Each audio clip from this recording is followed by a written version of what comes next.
Bill has a very, very significant story to tell, don't you? How old were you when you had your accident? 41. You were young, very athletic, have 3 children, and you were riding an ATV near what? St. Anthony, Idaho. Correct. And it flipped. Yes. Oh, and it was on top of you. And then what happened? I was unconscious. When my brother was with me, he came back and actually found me unconscious with the vehicle on top of me. Yeah.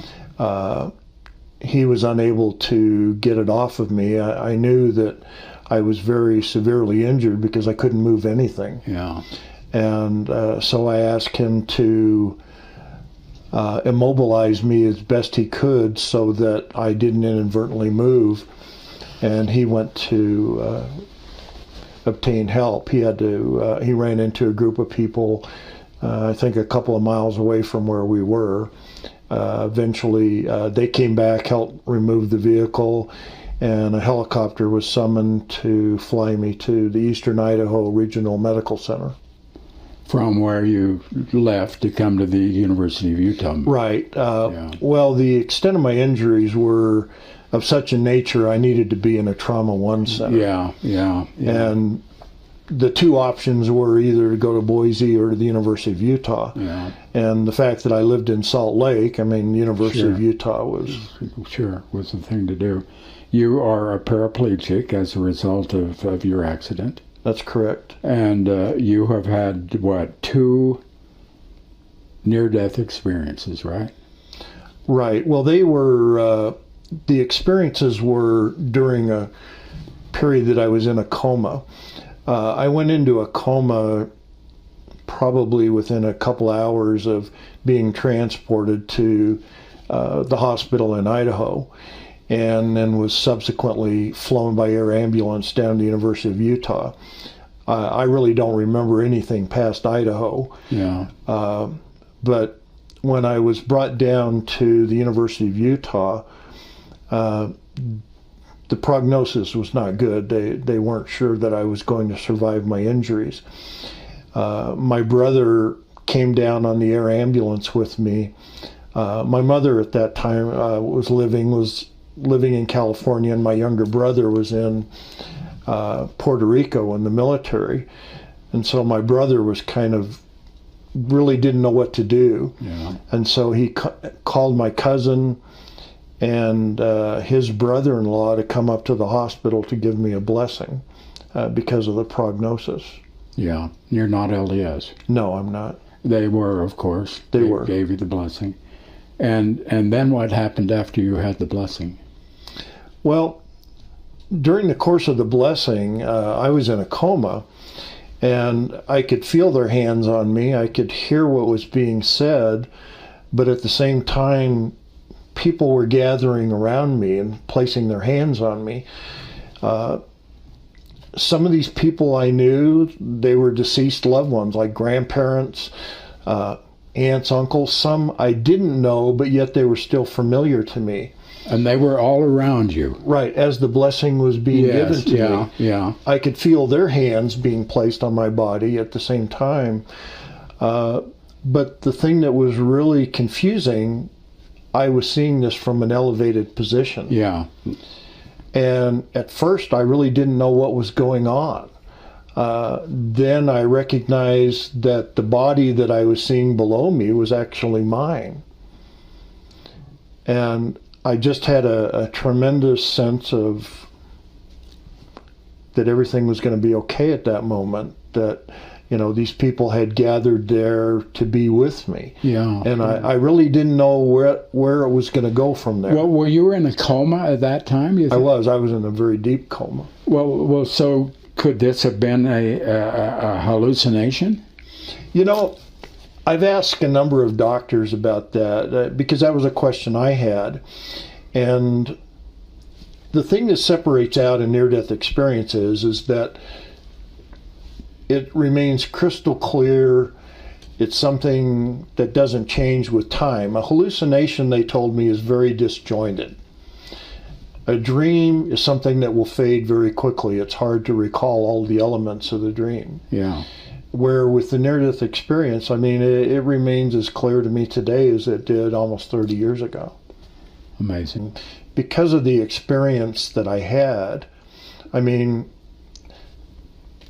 in many ways, it left me with more questions than answers. I mean, you know, of course, I or anybody else that had a near-death experience, we didn't make the full, complete journey. We had a glimpse of something. Yeah. And that glimpse is something that compels us to, you know, seek more answers and to, you know, hopefully provide some comfort to people that may have the question as to what happens after death. Yeah, yeah. Are you, do you consider yourself a religious person? I consider myself very spiritual. I have a very deep-founded belief in God, but it isn't specific to any one religion. Yeah, in other words, I believe that you can connect with God wherever you're at, that, you know, really everything that we have is as a result of God's creations, if you will. Okay, you have described the early part of your health issues, critical, it's super critical, and it got kind of worse in a way. They were afraid you were going to have internal bleeding that would stop you. Well, when I was up in Idaho, I mean, originally, because of the amount of blood that they were seeing on a CT scan, they thought I had a torn aorta. Yeah. There were really a number of internal injuries. I had, all of my ribs were fractured. I had a hemothorax, a pneumothorax. There was traumatic pancreatitis. That was really the main reason why I needed to go to a trauma center. Yeah, yeah. And so I had a conversation up there. I knew I was paralyzed. I mean, that was very evident. And at that particular moment, they were asking me for permission to, they said, you know, in all likelihood, we're going to have to do open heart surgery, and we need your permission. And I said, well, if you don't do surgery, what's going to happen? They said, well, you're likely going to die because we can't control the bleeding. Yeah. And to be honest with you, I mean, it was nothing heroic. The thought of living paralyzed was more frightening to me than dying, and so I declined their request for permission to operate. But you didn't die. No. The decision was made after I lapsed into a coma to transfer me to the University of Utah. And once I arrived at the University of Utah, my medical condition continued to worsen. I developed a secondary condition called ARDS, which is acute respiratory distress syndrome, which was actually, to my understanding today, is probably not much better than it was at my time, which was pretty much a 90% mortality rate. Yeah. Okay, so you were saved, but you also, during that period, while you were at the University Hospital here, you did have a second near-death experience. Right. Tell me about that. I believe, I mean, time-wise, I'm thinking this was really more towards the end of the period I was in a coma, because during the weeks, I was in a coma for several weeks, and they told my family multiple times I probably wasn't going to survive. Towards the end of that, they said, based upon the medical condition that I had, what they had experienced over those weeks, there was a very high likelihood that I wouldn't survive, and if I did, I may be in a vegetative state. They said, you know, in all likelihood, I may be institutionalized for the remainder of my life, requiring round-the-clock care. So conversations were going on at that time with my family about removing me from life support. Yeah. And so I believe it was really more towards the end period in this coma that the second event happened. In this event, I found myself in just an incredibly beautiful meadow, just flowers and foliage that were just colors beyond belief. And I was on a pathway walking down. There was a stone archway that I could see down at the bottom of this pathway, where there was this light that was emanating from it that was drawing me to it. And the thing that I found interesting was that everything was interconnected, that the plants, the flowers were communicating with me and I was communicating back. We were all at the same plane. I mean, nothing was at a higher level, nothing was at a lower level. Everything just seemed to be communicating and connected. Yeah. And so as I went down this pathway, I entered through this stone archway, and it was just a beautiful garden in there. And as I entered into there, my dad was ahead of me. Mm-hmm. And my dad had actually passed away 6 years before I had my accident. Yeah. And he hugged you? He did. And you felt him? I did. You know, he looked wonderful to me. He looked, you know, just at the prime of his life. He looked very happy. He came up, he embraced me, and I had communicated to him, I said I was really lost and confused. I mean, I knew that I either had died or I was in the process of dying. Yeah. And when I told him that I was really confused, it was really more about, you know, what was going to happen with me, because I didn't want to deal with what I knew was ahead of me. Yeah. And my dad embraced me, and he just said, you know, you're not going to be lost or confused any longer, but you need to go back.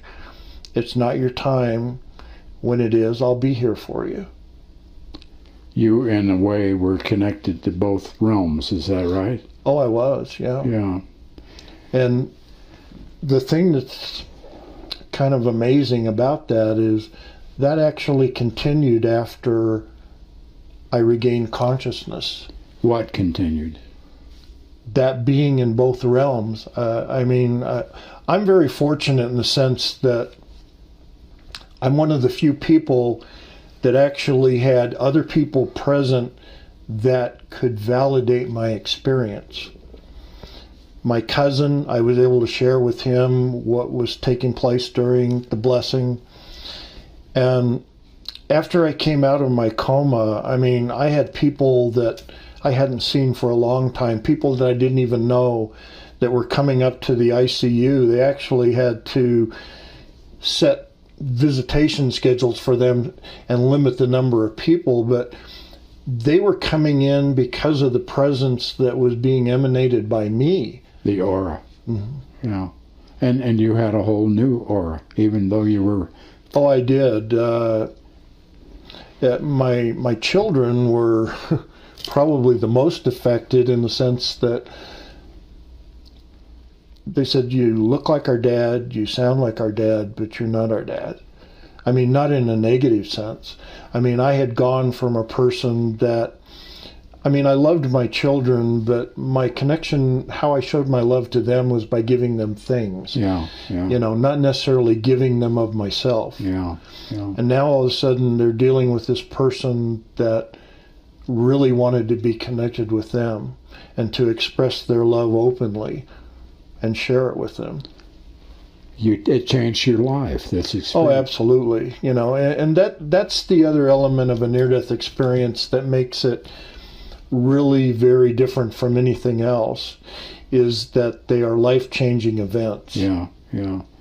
And I have heard you say that you would prefer, if you had to choose, as between the NDE and the loss of your legs, which you've lost, the use of them, you would choose the NDE.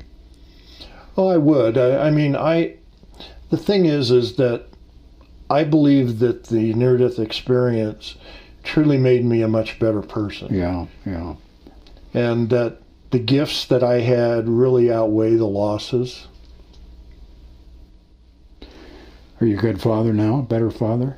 Oh, I am. I definitely. You know, I have a very close connection with my children. The people that are in my life are important to me, and I communicate that to them. And through my connection with IONS, I've had the ability to, you know, be there and available to a lot of people that are going through some very difficult times. That's interesting, because that, Martin, is really the purpose of your organization. It is. People who have had near-death experiences have something profound to share, because everyone has lost someone or will lose someone, and everyone will die. And having some knowledge of that process and that there is something on the other side is very comforting. And the idea that most everyone comes back with from a near-death experience, that the most important things in life are love and learning, love and knowledge. So those are the things that people who experience it come back and say. That causes people to reevaluate their priorities and makes them better people. We've had experiencers who were atheists who became believers in God, who were frankly pretty bad people who became good people, and so on. Do you have to, did you always believe in God, Bill?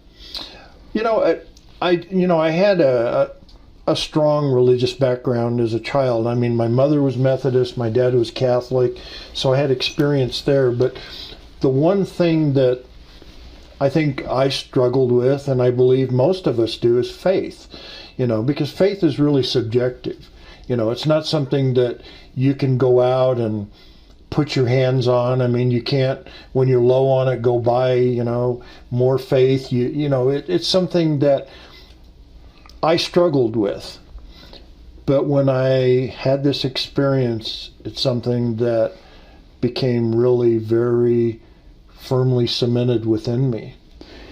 Does the fact that you had both of your NDEs, your near-death experiences, while you were in comas, does that negate in any way the reality of your experience, your NDE? Oh, no, not at all. I knew that I had a very profound experience. I knew the experience that I had was very real. When I went to Martin, when they had their very first IONS meeting here, it wasn't to seek validation. Uh-huh. It was really to see if there were other people that had had a similar experience. And to share yours. Not so much to share my experience, but to know that other people had these experiences. You know, I think you'll find that most people that have had a near-death experience, there's not an agenda behind it. And I mean, in other words, it's not something that you're trying to convince other people that you had. Yeah. When the time is right, you share it with other people. Yeah. We greatly appreciate your sharing yours with us. I think it's really significant.